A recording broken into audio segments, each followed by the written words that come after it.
Hey yo, it is your boy Squid. As always, that is SKWID. And we are back with episode 8 of Hoops and Hash. And this will be more so a reaction to game 3, as I stated in my last pod. For this finals, and this finals only, I'm a Pacers fan. I am. I hope they pull it out. I really hope that they take care of business and they pull this out and stun the world. This has been an insane Cinderella run, and I'm can't even say that I'm glad to have been a part of it because I haven't been. It's just crazy to watch how things have been unfolding, and it's absolutely insane that they were able to pull off the win in game 3. We'll see what that means for the series in general, but getting that game 3 win, I know that, while the series isn't over, they're low key feeling even more confident than how confident they've been playing on a game to game basis. I hope again that you have a moment in time to get something in the air, whether that is a Penske, whether that's a Bluntaroonie, whether that is a Dabski, edible Rooney, whatever it is that you choose to enjoy when you have a moment of time to yourself and you get to listen to the podcast, whether you're on the way home, whether you are on your lunch break, whether you found some time once you got home. I appreciate you even spending this time with me at all. And I hope you get to enjoy it a little bit more with whatever it is that you choose to enjoy. So we're going to pause this for a moment. We'll get right back to it. Game 3 of the NBA Finals reaction coming up.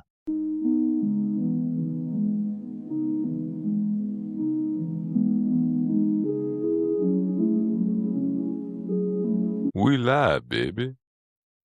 And we back. And we back. And we back.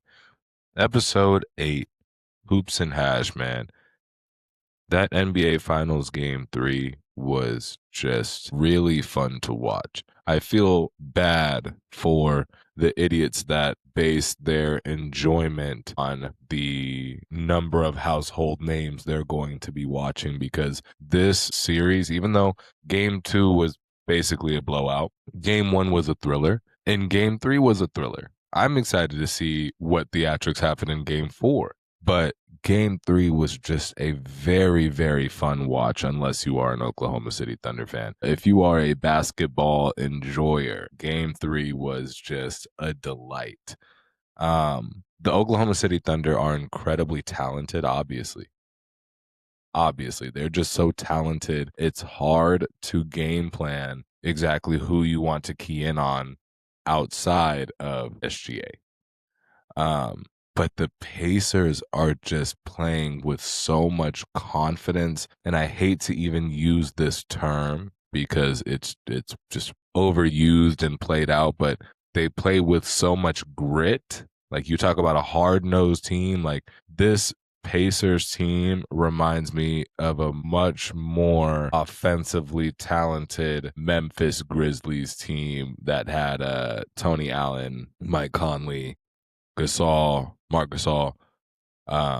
They remind me, like, the grittiness, the hard nosedness of this Indiana Pacers team. They remind me of that Memphis Grizzlies team, but obviously it's different eras and different play style now than from even 14 years ago. But they're just tough, physical. They're in your face. They have quick, active hands. And then on top of that, if they turn you over, they're gone. They're gone. They're off to the races every time. So, as talented as this Oklahoma City Thunder team is, this Pacers team, what they don't match in firepower, they absolutely supply the grit and the hard nose, the never say never, the never die attitude type. And it's like, I know these are all cliches. Like, I probably sound like ESPN right now, but it's just incredible to watch how the Indiana Pacers play, because I wish, as a Phoenix Suns fan, I wish my own team played with that much intensity and that much heart, just wanting to win it more. Obviously, you need talent to win basketball games, but you also need to have a sense of desire, a want that can't be taught, that money can't buy. Like, you got to want it. And this is something that we're absolutely seeing with this Pacers team, where, again, they might not have the same amount of firepower, but God damn it, if they do not they won't let themselves get outworked.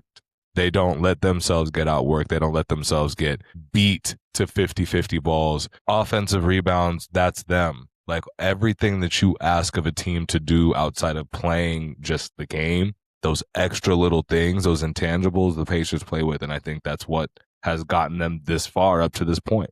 They look dead in the water, but they're still doing all of the little things that a team typically does not do when they get down 10 or 15 or 20. So Pacers have been incredibly impressive. It's not lost on me, though, that they had to basically play in a perfect game. They played an almost perfect game in order to pull out that win in game 3. And now I don't mean perfect as in, they didn't foul that much, because no, they had a number of players in foul trouble. When I say a perfect game, I'm not saying that they didn't have any turnovers at all. They just had less than Oklahoma City. It's the fact that they had several opportunities to lay down and they punched the fuck back. I think that's why I'm enjoying them so much. They just refused to quit. The first quarter they were down, came back in the second quarter, went up. Oklahoma City had a hell of a third quarter where it seems like they are sucking the momentum out of the arena every other possession, especially in that third quarter. I'm sitting here like, damn, I tweeted it. I said, is Indy going to do it? I don't know. Is Indy going to do it? Because that third quarter, it was like, damn, this is where, the lights get bright and people show up. And this is where they start to stamp their point in time in history right now. So that third quarter, Oklahoma City was looking nasty. They were looking nasty. I think it was Cason Wallace, Lou Dort, and Alex Caruso who hit like 3 or 4 shots in that third quarter, where if I'm a Pacers fan, I'm thinking, might not be our night. Third quarter, they went down. Came back in the fourth quarter and whooped some ass. They don't die, man. They don't die. It's just been a very, very impressive watch. Again, if anything, I envy Pacers fans because they're getting to watch a team that's playing with so much pride and so much heart that regardless of which way this series may go, of course you want to come out the winner. You want to leave with the ring, but based on the context, you're just really happy that, man, they didn't lay down. They didn't play like shit. They didn't choke. Well, I mean, I guess the series isn't over, so we can't say that yet. But, I don't know. I'm happy for Pacers fans, but also just, excuse me, happy for Pacers fans, but just also a gentle reminder that the job is not done. Do not get too excited, because as a Phoenix Suns fan who has seen some unfortunate shit, just I'm hoping y'all pull it out. I am hoping y'all pull it out. As a third party observer, as somebody who wouldn't dare root for a Western Conference team, we have to go through y'all potentially to get a ring. I'm not rooting for y'all. As a third party observer, I would love for the Indiana Pacers to win this year. But I'm simply saying, just don't get too excited, man. It's not over. Finish the job. I'll party with y'all. Finish the job, but job is not yet done. 2 more games, but things change quick, fast, and in a hurry. But moving on from that, gonna take a moment to, we're gonna get some hash, and then we're gonna talk about some hoops. You already know what it is. We're gonna pause and be right back.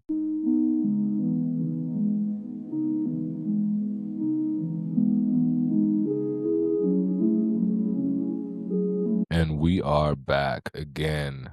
Appreciate you following along with my hoops and hash journey again. This is episode 8, and we're now going to talk about just a couple things that I think the Pacers did really well in game 3. First and foremost, what I said in my last pod, I said that you absolutely are going to need more from Pascal Siakam as well as Tyrese Halliburton. Obviously, getting beat with the obvious stick, that was a given, right? They did not provide nearly enough in game 2 to give the Pacers a fighting chance. And I even talked about how, again, I can't stress this enough because, for the box score watchers and for the old heads that talk about the game as if they hate it, I don't mean to sound like them. 20-point games are not indicative of anything. It's definitely something that you ask of your star players at the very least. It's something that if you get it from your reserves, beautiful, but it's not indicative of anything per se. It's not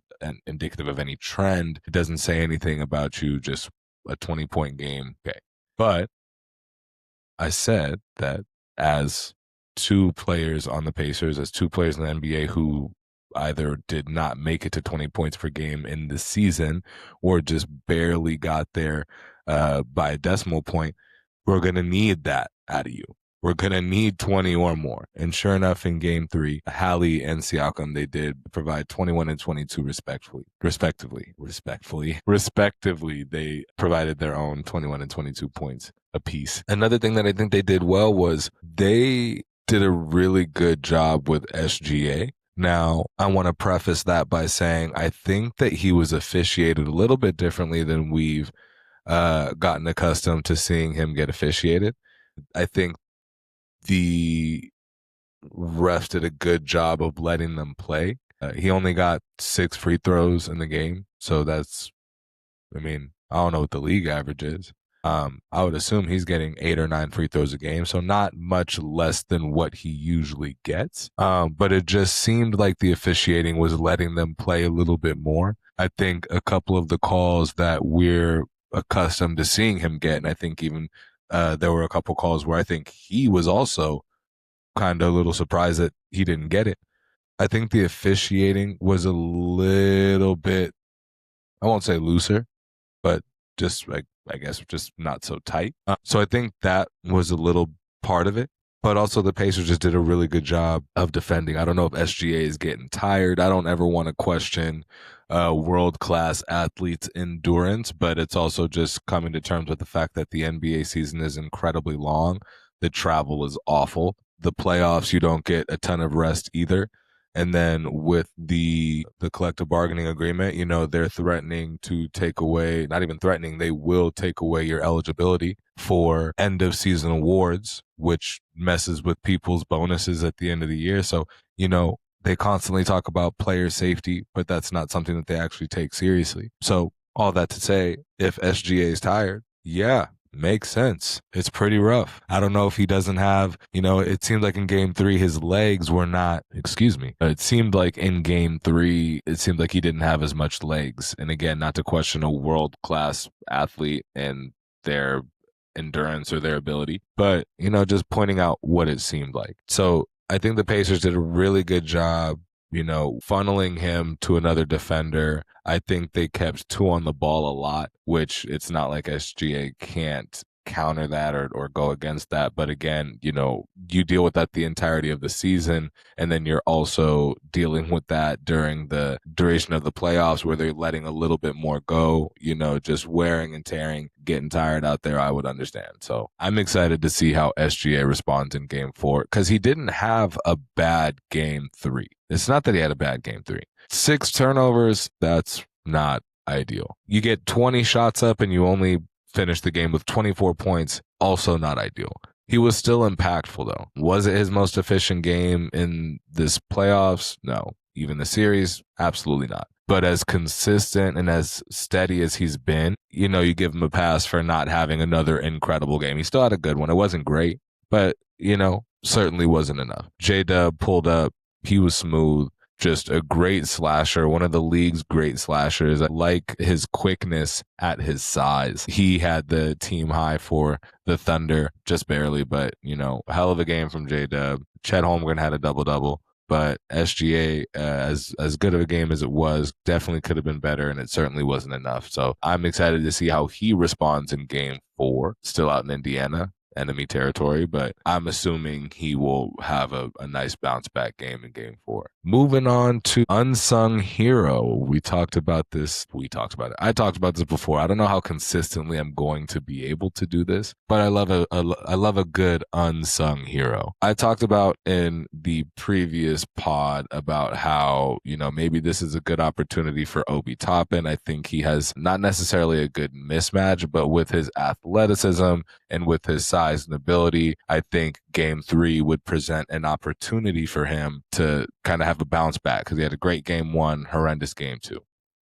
Game 3, better than game 2. And even though he had a really good sequence in that fourth quarter, he had that putback, and then I think the very next possession he glassed somebody's shot, pinned that shit on the backboard and got a block, right? He had a really good sequence in that fourth quarter, but he is not the unsung hero of game 3. Benedict motherfucking Matherin, dog. Goodness gracious. What a time to come alive. Benedict Matherin, man, 27 points. It was just nasty. I think what I appreciated the most about his performance is that nothing about it seemed forced. It didn't seem like he was, ISOing through doubles and having bad reads. It's not that he was forcing shots to the rim when they were packing the paint. It's not that he was, chucking two or three threes because he made one or two.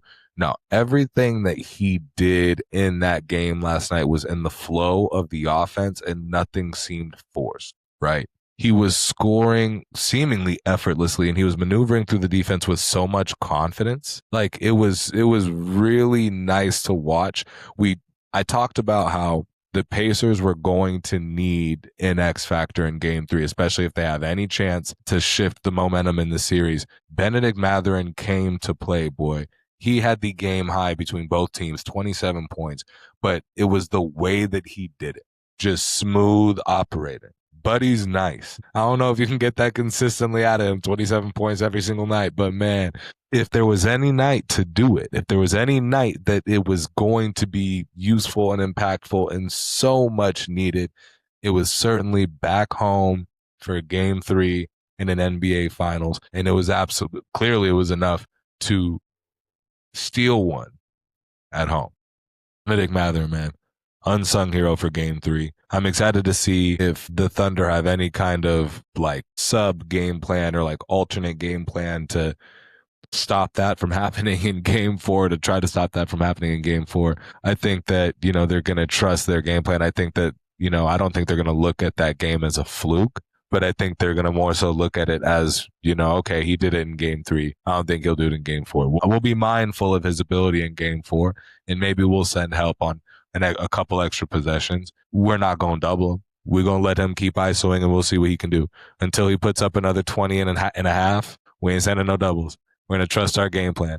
If I'm Benedict Mather, man, I mean, this Pacers team has already been playing with a ton of confidence. And then you walk away with that win last night for game 3. Game 4 still at home. It's getting spooky out here, boy. I'm excited to see how the Thunder respond, how SGA responds. That was a hell of a game to watch, and I can't imagine what it must have felt like to be a part of it. I love good basketball, and this has been good basketball. Blowout or not in game 2, overall, game 1, game 3, I'm excited for game 4. This NBA final series has been one that I've been excited to watch because, we talk about parity in the league. I just think the game of basketball itself is too beautiful to be wasting time on narrative-based opinions. The game of basketball is so beautiful. Just watch the game. Watch the game and appreciate it. I don't know what else to say. Game 4, I'm really, really excited for what that looks like. We're going to take one last hit-a-rooney of the pen, and we will reconvene in one moment. All right, man. As we near the end of episode 8 of Hoops and Hash, once again, another plea to just be kind and have empathy for others. We are in a very, very dark time in human history, in United States history. Just be mindful of other people's struggle. Have empathy for people going through things that you may have no idea. And just generally, it costs $0 to be kind, to be respectful. So that's all. As we continue this week, as the NBA Finals continues to be just incredibly entertaining, I'm happy that it's a couple of teams that I wouldn't have guessed to have gone against each other. The Thunder, okay, you probably would have guessed they get to the finals, but anything could happen, especially with their youth on that team. Anyways, just having two teams that I wouldn't have expected to have gone against each other in this finals, it's been a joy to watch basketball again. It's just such a beautiful game. I'm excited to see how the Oklahoma City Thunder respond in game 4. I'm hoping that the Pacers are not too happy on the farm Word to Monty Williams. I hope that they come with the exact same intensity, if not more, in game 4 than they had in game 3, because the Thunder, they're going to be playing for their lives to avoid that 3-1 deficit. So I'm excited to catch y'all on the other side of game 4 or 5. We'll see how it goes. But much love to you if you've listened up to this point. Again, I hope you had a great week. I hope you are well in general. Again, be kind, be respectful, have empathy. And this is a wrap on episode 8, Hoops and Hash. Y'all be good.